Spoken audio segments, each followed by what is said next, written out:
అసలు నీకు డాడీ ఇష్టమా అమ్మ ఇష్టమా? ఒక్కటే పేరు చెప్పు,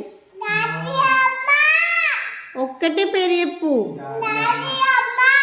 అప్పుడు అత్తతోని అమ్మ ఇష్టం అని చెప్పినావు కదరా. డాడీ ఇష్టం లేదు అమ్మ ఇష్టం అని చెప్పినావు కదా. ఒక్కటే పేరు చెప్పు. ఆగు, నువ్వు డాడీ ఇష్టమా నీకు? అమ్మ ఇష్టమా? ఒక్కటే పేరు చెప్పే. కంపా.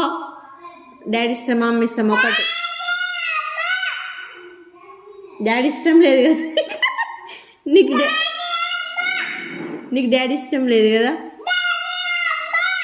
నీకు అమ్మ ఇష్టం లేదు కదా.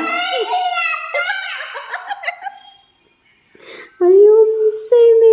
డాడీ ఇష్టం లేదు కదా నీకు. నీకు అమ్మ ఇష్టమా? అమ్మ ఇష్టమా నీకు?